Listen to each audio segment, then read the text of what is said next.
네, 축구팬 여러분 안녕하십니까?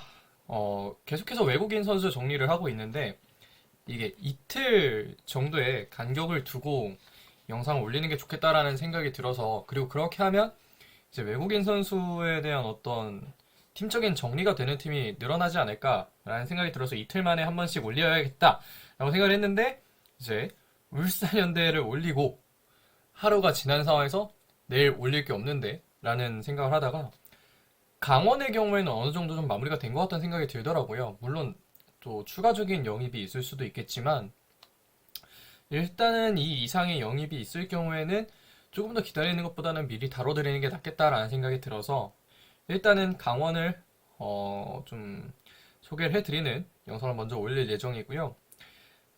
지금 고민 중에 있긴 하지만 서울에 관한 영상도 올릴 수도 있을 것 같기는 합니다. 우선 오늘은 강원FC 외국인 선수들부터 알아보도록 하겠습니다. 첫 번째로 소개해드릴 선수는 디노 이슬라모비치 선수입니다. 디노의 경우에는 1994년생의 외국인 선수고요. 몬테네그로 국적입니다. A대표팀은 8경기를 소화하면서 득점은 없었고요. 182에 81, 어느 정도 탄탄한 체격, 이 스트라이커에게 요구하는 포스트 플레이가 충분히 가능한 체격이다 라고 얘기를 할 수가 있겠습니다. 이 선수는 지금 보시는 사진과 같이 강원에서 뛰었던 적이 있죠. 바로 올해 초입니다. 올해 초에 이제 5경기 동안 2골을 기록하면서 이제 와, 강원이 100만 달러를 투입한 만큼의 수익을 얻을 수 있겠다 라는 생각을 했지만 안타깝게도 이 5번째 경기에 부상을 당하면서 시즌 아웃이 됐고 강원 소속이지만 등록은 되지 않은 상태로 강원이 어느 정도 유동성 있게 스쿼드를 유지할 수 있도록 이제 그렇게 선택을 했지만 디노와 강원의 계약은 남아 있었고요. 아마 지금 재활을 계속하고 있을 텐데 이 상황 계속해서 괜찮아진다면 강원은 차기 시즌에 디노를 잘 활용할 수 있을 것으로 보입니다.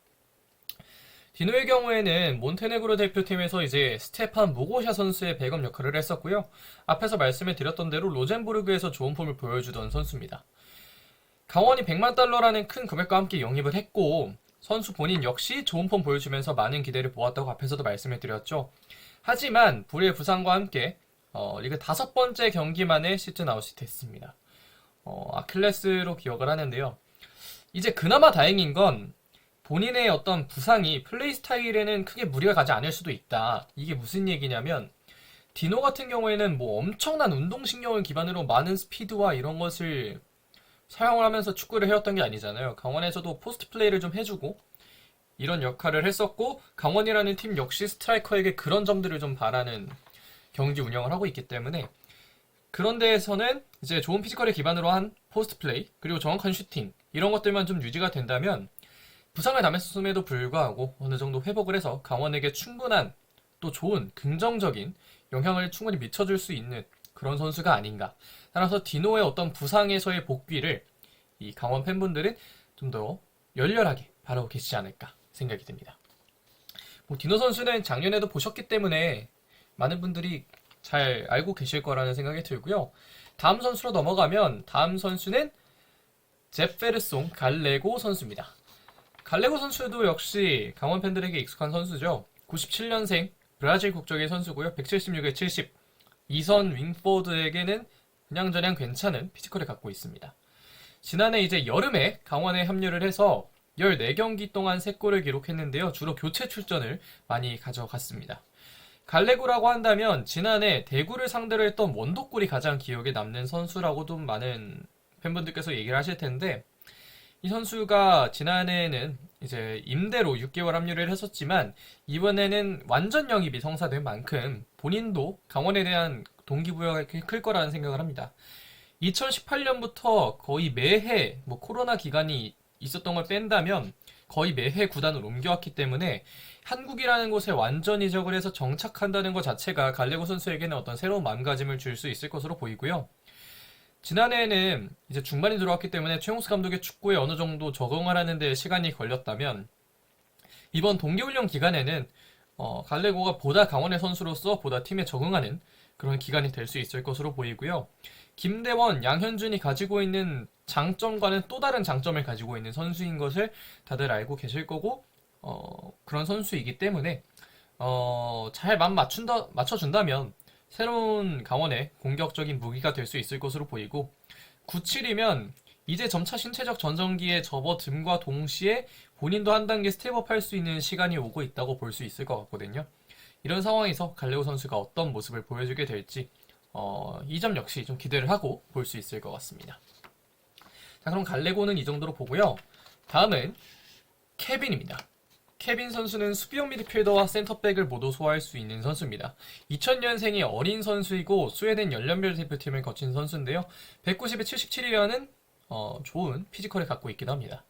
지난해 강원에 합류를 해서 21경기 동안 한 골과 5개의 도움을 기록해줬고 1000분에 못 미치는 출전 시간을 가져갔는데요. 사실 케빈은 임채민이 떠난 센터백 자리를 채우기 위한 유망주 슬롯 중 하나였습니다.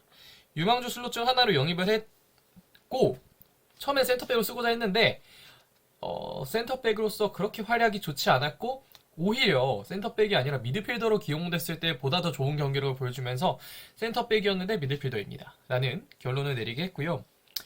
강원이라는 시민구단의 한정된 예산을 사용하는 데 좋은 방법 중 하나는 외인 유망주를 영입해서 성장한 이후에 이익을 조금 더 얻어가는 그런 방식은 될 수 있을 텐데 케빈을 그 선례로 만들기 위해서 강원 구단도 상당히 노력을 좀 하고 있을 것으로 보이고요.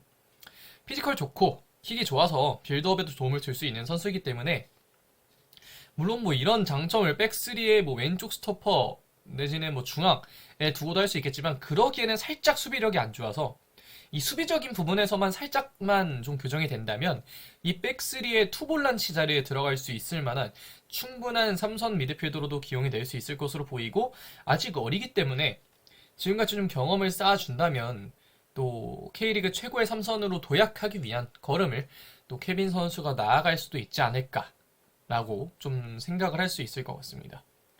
그리고 또 본인의 어떤 성장 의지도 상당히 좋기 때문에 최용수 감독도 이런 부분을 잘 좋게 보셔서 좀 키워내지 않을까. 케빈 선수에 대해서는 사실 지난해에는 뭐 기대를 얼마나 하셨을지 모르겠지만 이 기대에 비해서 살짝 아쉬웠거든요. 이런 기대에 대한 살짝의 아쉬움을 이번에는 좀 메우기 위해서 노력을 하지 않을까. 겨우내 케빈의 성장이 기대가 된다라고 얘기를 할 수가 있겠습니다. 자, 그럼 케빈은 이 정도로 보고요. 마지막으로 이콤존 알리바예프 선수입니다. 알리바예프는 뭐 1995년생의 좋은 나이를 가지고 있는 선수인데요. 우즈베키스탄 국가대표 선수입니다. A 대표팀에서 28경기를 뛰었고 173에 62라는 뭐 괜찮은 신체 조건을 가지고 있는 선수이기도 합니다. 지난해에는 파흐타코르라고 우즈베키스탄에 있는 팀인데요. 우즈베키스탄의 파흐타코르에서 알리바예프 선수는 26경기에 나서서 3개 도움을 기록했고요. 총 1607분을 소화를 해줬습니다. 알리바예프 같은 경우에는 최용수 감독의 애제자죠. 뭐 지난 시즌에 황문기의 롤을 맡지 않을까라는 생각이 드는데 다만 이제 황문기보다는 공격에서도 다양한 패턴을 창출할 수 있고 수비적인 부분에서도 보다 안정된 모습을 보여줄 수 있는 선수라서 예를 들면 이 원래 백스리의 투볼란치 자리에는 수비형 미드필더 내지는 박스투박스를 놓잖아요. 대신 황문기를 놓음으로써 스피드를 조금 더 추구를 했던 그리고 뭐 박투박으로서의 활용 가치도 충분히 찾아볼 수 있을 만한 플레이를 보여줬던 황문기였는데 알리바이프가 들어온다면 그 역할에 조금 더 다양성을 부여해줄 수 있을 것으로 좀 예상이 되고 이 선수가 피지컬에 비해서 몸싸움도 상당히 잘 걸어주고 뭐 수비적으로 나쁘지 않은 선수거든요.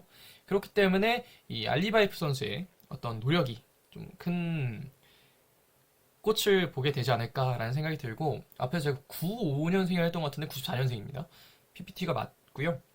최용수 감독이 알리바이프를 잘 알고 있고 그렇기 때문에 알리바이프의 기용폭만 잘 설정해 준다면 지난 서울에서의 좋았던 모습을 다시 한번 되돌릴 수도 있을 것으로 보이고 그렇게 된다면 이제 풀시즌에서 좋은 준주전급 자원 내지는 주전급 자원으로서 활약을 할 수 있을 것으로 보이는데요. 지금 중앙 미드필더로 놓긴 했지만 이 3선 내지는 2.5선 자리에서도 역할을 할 수 있고 김대원과 양현준의 어떤 뭐라고 할까요? 이 선수들이 휴식을 해야 될 때 알리바이프 선수를 조금 더 올려서도 사용을 할 수가 있기 때문에 이런 여러 가지 점들을 이 최용수 감독이 좀 더 잘 활용을 하기 위해서 많은 노력을 또 기울이고 계시지 않을까 생각을 합니다. 자, 그러면 알리바이프 선수에 대한 소개도 이 정도까지 좀 하면 좋을 것 같습니다. 지금까지 강원FC의 외국인 선수들 명단을 좀 정리를 해봤는데요. 강원FC는 시민구단이기도 하고 아시아 챔피언스리그에 나가지 않는 구단이기 때문에 이 외국인 선수들의 출전 시간을 충분히 가져가기 위해서는 3+1, 지금처럼 좀 이전에 이 K리그가 해왔던 것처럼 해오면 강원은 큰 무리는 좀 없을 것으로 보이고요. 굳이 나서서 한 4+1, 5+1을 만든 다음에 여기서 뭐 출전 시간을 또 배분을 하고 이런 걸 생각하기보다는 3+1을 온전히 다 이 네 명의 선수를 그냥 아예 다 기용을 해버리는 게 조금 더 스쿼드의 계산에 있어서는 도움이 될 수도 있다는 생각이 들어서 강원은 뭐 있는 선수를 잘 지켰고 데려오는 것도 알리바이프 잘 데려왔다.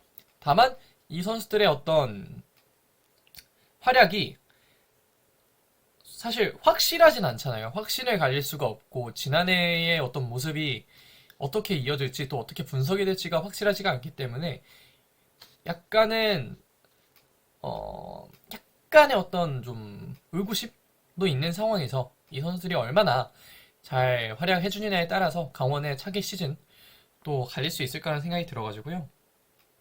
이 선수를 어떻게 하는지 강원FC 팬들이나 K리그 팬분들 열심히 또 지켜봐 주시면 감사하겠습니다. 자, 이번 영상 이 정도까지 하도록 하겠습니다. 고맙습니다.